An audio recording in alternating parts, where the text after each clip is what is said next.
अरे साहब, आप पुरसुकून रहिए, मैं देखता हूँ। उसे अंदर आने दो लतीफ। खालिद साहब! उसका भी यहाँ रुकने का कोई इरादा नहीं। उसे जो कुछ कहना है कहने दो, उसके बाद दफा हो जाए यहाँ से। खालिद साहब!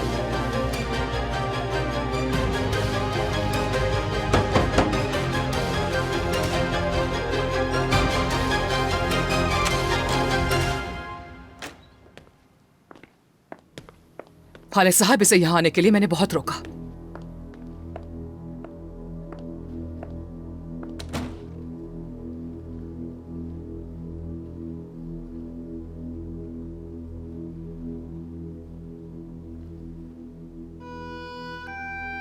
मुबारक हो। आखिरकार जिस वारिस की तलाश थी वो आपको मिल जाएगा।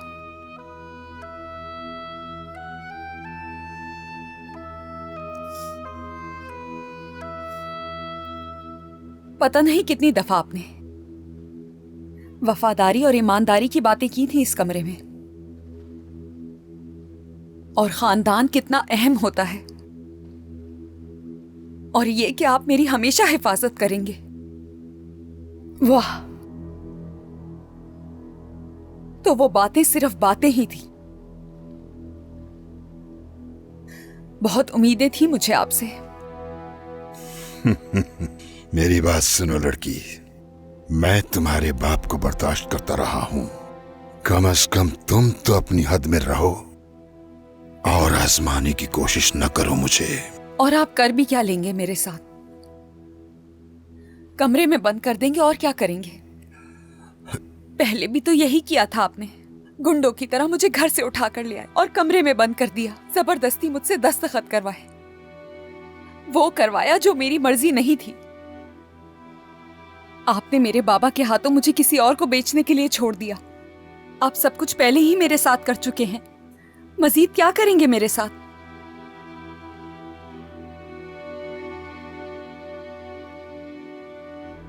मुझे वो पहला दिन याद है जब मैं यहां आई थी। कितनी घबराई हुई थी मैं। एक खौफ था दिल ही दिल में। मेरे जहन में बहुत कुछ चल रहा था, लेकिन जो आंटी ने बताया वो बात आपके बारे में याद थी। उन्होंने कहा कि देखो बेटी, अगर तुम पर कभी मुश्किल आ जाए और तुम्हें उससे बाहर निकलने का कोई रास्ता नजर ना आए,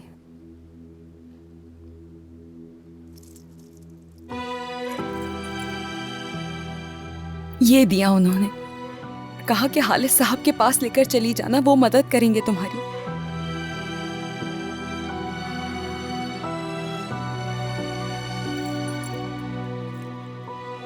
वो हिफाजत करेंगे तुम्हारी। उन्होंने मुझे आपके भरोसे भेजा यहां, आपके भरोसे।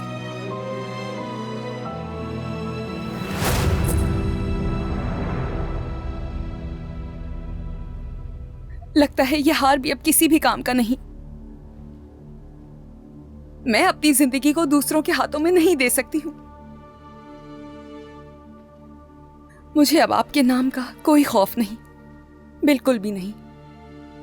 आपकी हर बात आपके अपने मफाद के लिए होती है, किसी और के बारे में नहीं सोचते आप। वरना आपके घर में जो कुछ भी हो रहा है वो जानते बूझते गूंगे बहरे नहीं बने रहते आप। अपना मुंह बंद रखो बदतमीज। इस घर में जो कुछ भी हो रहा है उसकी कोई वजाहत नहीं दी जा सकती है। वाकई में हो सकता है ये सब कुछ आपके लिए नॉर्मल हो, लेकिन मेरे लिए ये सब कुछ नॉर्मल नहीं है। इफाकत साहिबा, आपकी जिम्मेदारी सिर्फ आपके शौहर थे, ना कि इस घर में रहने वाले दूसरे मर्द, जैसे कि औरहान बाबा।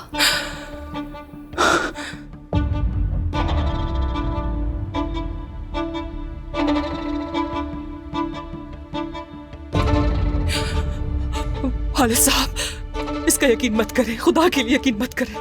इफाकत, बेशर्म कहेगी, मत यकीन करें इसका। चुप हो जाओ इफाकत। हो सकता है मेरी बातें कड़वी लगे और मैंने अपना सर नहीं झुकाया हो सकता है इस वजह से पसंद भी ना हो आपको, लेकिन आपको अपनी आंखें खोलने की शदीद जरूरत है हालिस साहब। शायद ये भी मुमकिन है कि आपको इस सब का इल्म हो लेकिन आपने नजरअंदाज किया हो। मुझे नहीं पता कि इस घर की असल हकीकत क्या है, क्योंकि सब ने अपने चेहरों पर नकाब जो पहने हुए हैं पहचानना मुश्किल है मेरे लिए।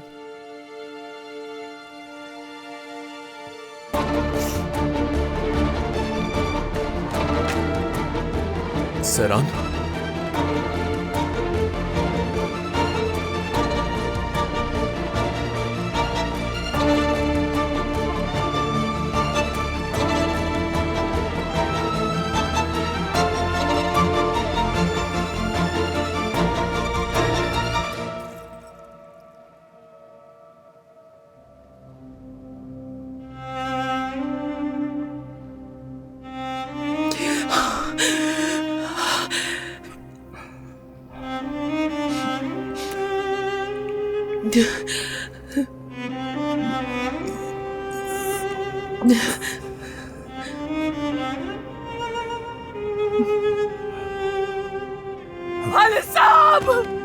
वालिद साहब, अल्लाह का वास्ता है, आपको अल्लाह का वास्ता है, खुदा के लिए पहले मेरी बात सुन ले मेरी पहले प्लीज। रिफाकत, वालिद साहब, तो क्या मुझे यही सिला मिलना था? मौत क्यों नहीं आ गई? बाबा आप ठीक तो है ना? वालिद साहब,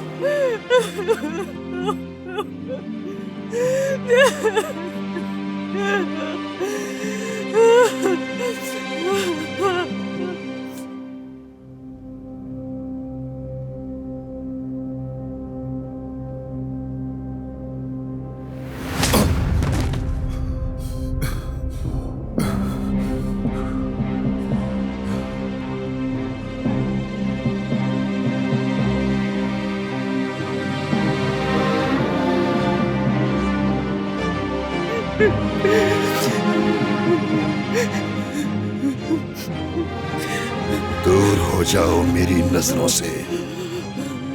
तुम सब के सब घटिया लोग हो। रुस्वा कर दिया सबने मिलकर, जलील कर दिया मुझे। निकल जाओ यहां से, दफा हो जाओ। सेरान, तुम्हें कहीं जाने की जरूरत नहीं है। मैंने कहा ना, मैं सब कुछ संभाल लूंगा। कोट रखो अपना वापस। सेरान, तुम्हें सुनाई नहीं दे रहा क्या? सेरान, ओह, क्या हो रहा है यहाँ? कौन कहाँ जा रहा है? हाँ? हटे सामने से। चलो आओ बेटी।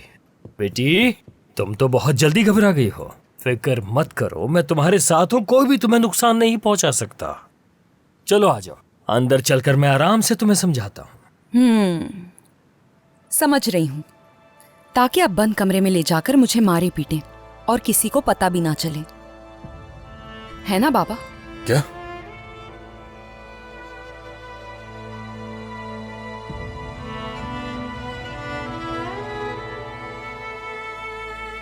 क्या मतलब है मैं तुम्हें अंदर ले जाकर मारूंगा बेटी?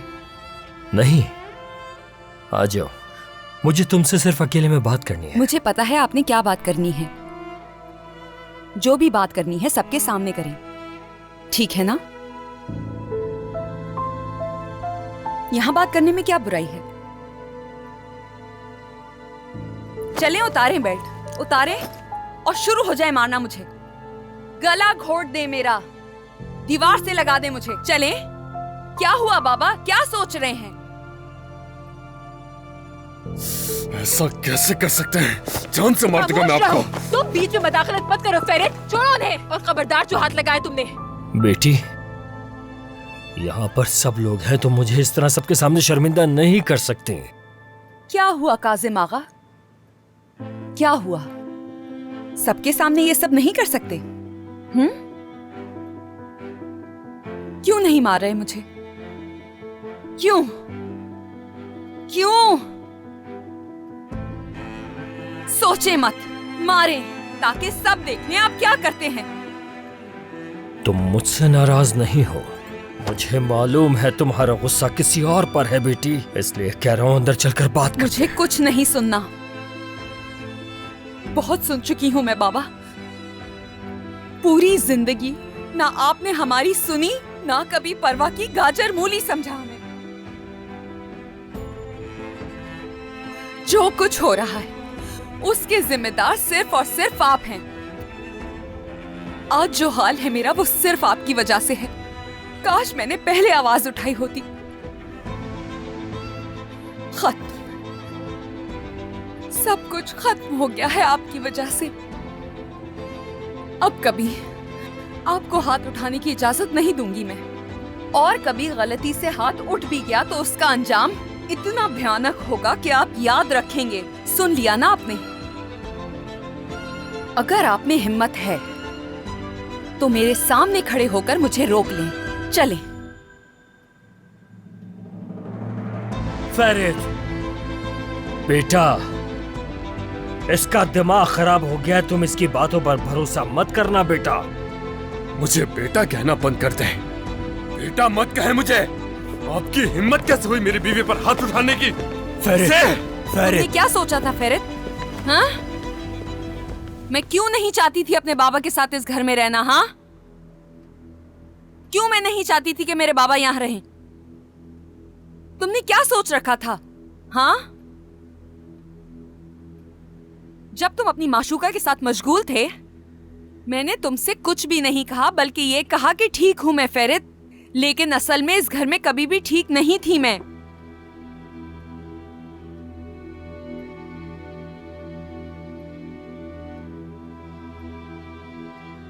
दम घुटता था मेरा इस घर में फेरित। सेरान, हटे सामने से। फेरित पुरसुकून हो जाओ। तुम फिलहाल सेरान के पास जाओ, बाकी सब मैं देख लूंगा। जाओ यहां से। काजिम साहब, अगर आपने कुछ किया तो पुलिस बुला लूंगा मैं।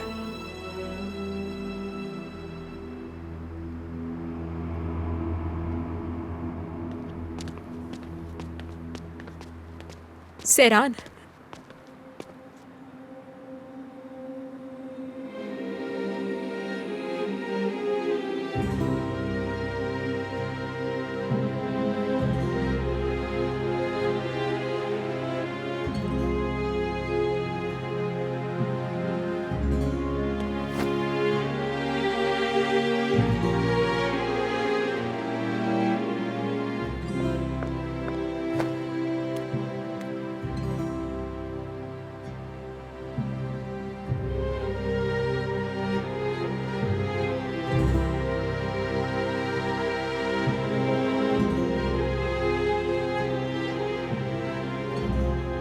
मैंने आबदीन से बात कर ली है। ठीक है, वो तुम्हें बाहिफाजत हमारे घर ले जाएगा, लेकिन मुझे लगता है कि आज की रात तुम्हें होटल रुक जाना चाहिए। उसके बाद क्या करना है हम मिलकर देख लेंगे। बेटी, अम्मी, रुकने का मत कहिएगा मुझे। जाने दे मुझे अम्मी। बिल्कुल नहीं, बिल्कुल नहीं, नहीं रोकूंगी मैं तुम्हें। जाओ यहां से, चली जाओ मेरी बेटी। मैं तो नहीं जा सकी, लेकिन तुम चली जाओ। हाँ,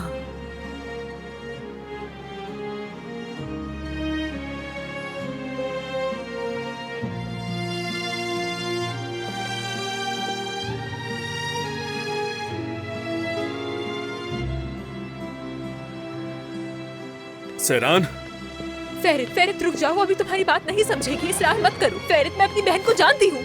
सेरान, सेरान, सेरान, आबिदीन। फेरित पुरसुकून हो जाओ। जो कुछ उसने देखा है उसे समझने दो, संभलने दो, ठीक है? तुम बाद में बात कर लेना, मगर अभी नहीं। समझ गए ना? नहीं आबिदीन, फेरित। सेरान, सेरान, रुक जाओ। भीख मांगता हूं तुमसे, माफ कर दो मुझे, माफ कर दो सेरान। अगर तुम इस तरह चली गई तो सोचो क्या होगा मेरा।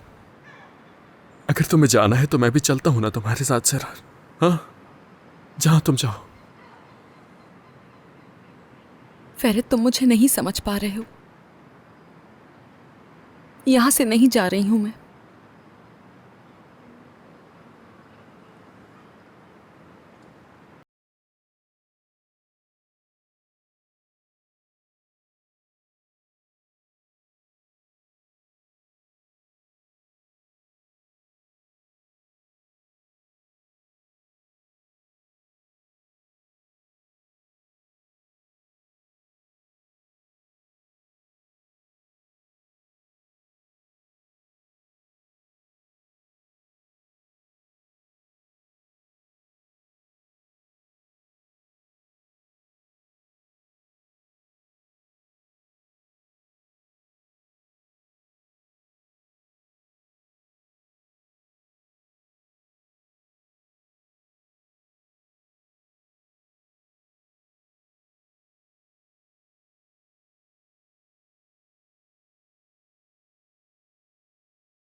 वो हातूत साहिबा के साथ है और सुना अपनी अम्मी के कमरे में, ठीक है?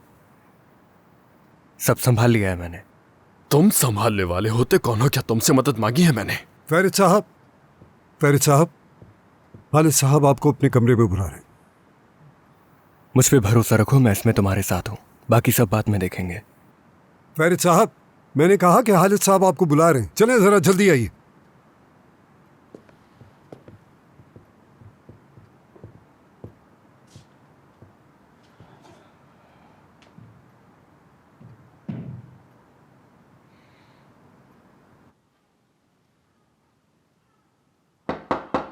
आ जाओ।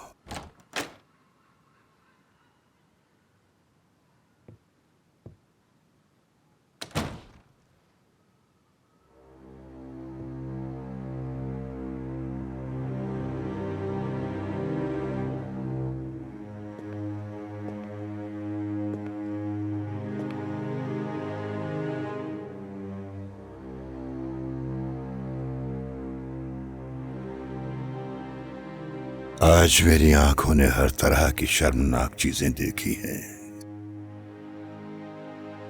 कानों ने ऐसी बातें सुनी हैं, काश कि मैं बहरा हो जाता। मगर फिलहाल मैंने सबको नजरअंदाज कर दिया है। लेकिन कल मैं एक एक करके सबसे हिसाब लूंगा।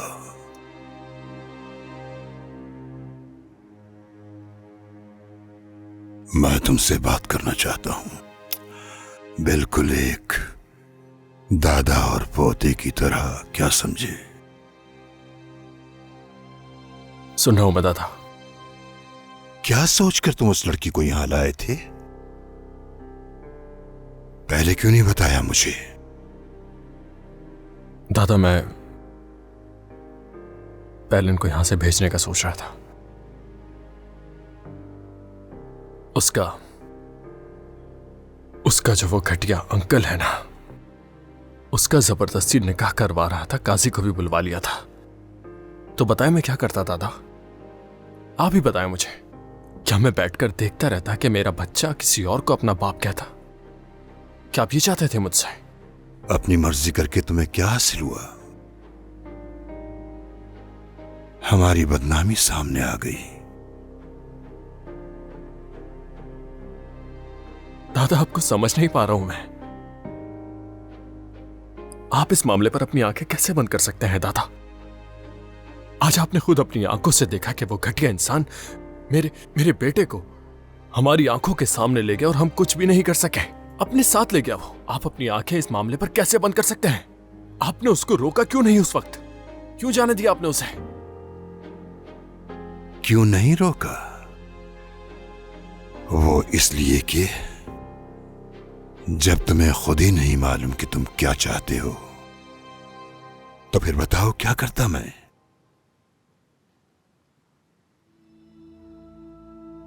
बार बार, हर बार जलील होता रहता। दादा, देखिए दादा, मैं बहुत अच्छी तरह जानता हूं कि मैं क्या चाहता हूं। सैरान हो चाहे या फिर मेरा बेटा हो, हरगिज मैं दोनों को नहीं छोड़ सकता दादा, हरगिज नहीं। मैं अपने बच्चे को अपना नाम दूंगा जिसका वो मुस्तहिक है। आप समझ रहे हैं ना मुझे? अपना नाम देने से क्या तुम बाप होने का हक अदा कर दोगे? क्या उसे अच्छी जिंदगी दे सकोगे? क्या तुम इस बात को यकीनी बना सकते हो कि वो बच्चा अपने माँ बाप के साथ खुश रह सकेगा?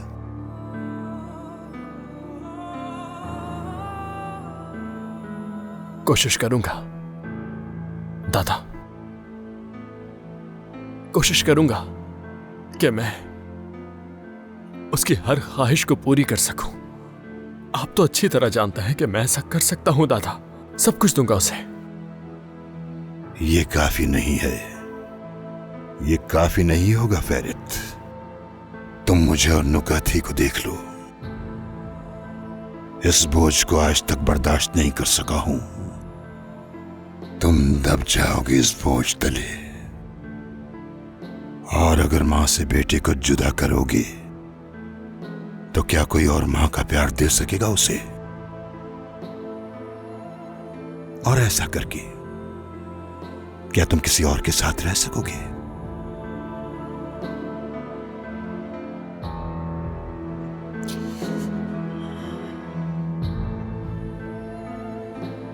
उस बच्चे के पहले कदम,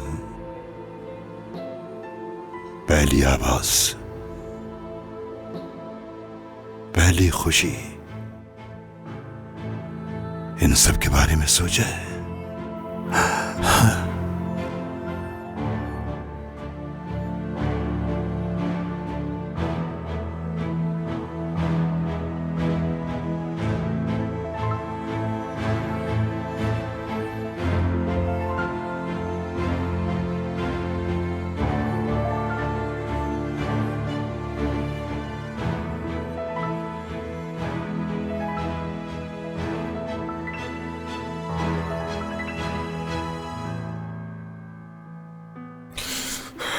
दादा,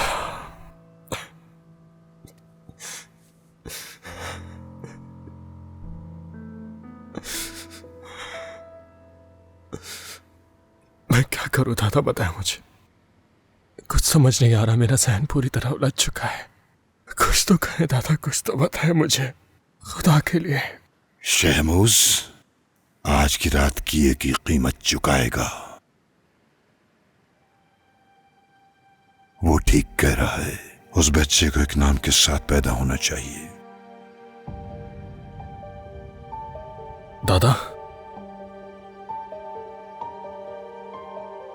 तुम्हारे अपने नाम के साथ।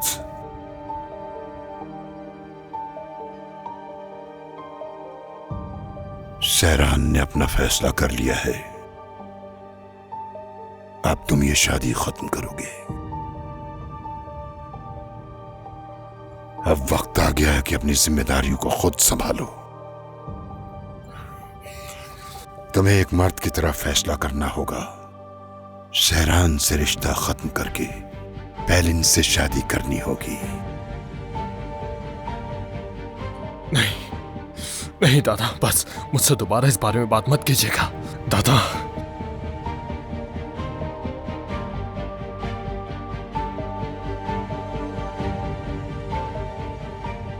सहरान को अब तुम्हें भूलना होगा। उसने तुम्हें वारिस नहीं दिया और कभी देगी भी नहीं।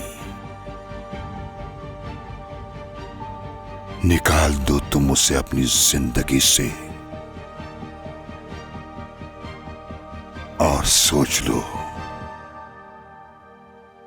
कि वो कभी तुम्हारी जिंदगी में आई ही नहीं। भूलना होगा तुम्हें उसे। हरगिज़ नहीं, हरगिज़ नहीं दादा, हरगिज़ नहीं दादा। बस मैं सुनना भी नहीं चाहता, ऐसा कुछ नहीं सुनना मुझे। मैं ऐसा हरगिज़ नहीं होने दूंगा दादा, ऐसा नहीं होने दूंगा मैं। और आप भी ऐसा कुछ नहीं करेंगे। सुन लीजिए, आपकी जिद की वजह से ही मैं उस वक्त अंत गया था। आपकी मेरी मर्जी एक बार भी नहीं पूछी और मेरी शादी करवा दी आपने। एक बार तो कम से कम पूछ लेते। हमेशा आपने मुझ पर अपना हुक्म सादर किया। क्या आपने उस वक्त एक लम्हे के लिए भी मेरे बारे में सोचा कि किस अजियत और तकलीफ से गुजरा हूंगा मैं? ये सब आपकी वजह से ही हुआ है। कोई इंसान जानवरों के साथ भी ऐसा सलूक नहीं करता। सिर्फ एक दफा दादा, सिर्फ एक दफा अपनी गलती को तस्लीम करें कि हाँ मुझसे गलती हो गई है। मुझसे कहें कि हाँ फेरित, मैंने तुम्हारे साथ बहुत गलत किया है। मेरा वो गलत फैसला था फेरित। कम से कम एक दफा ये कह दे मुझसे दादा।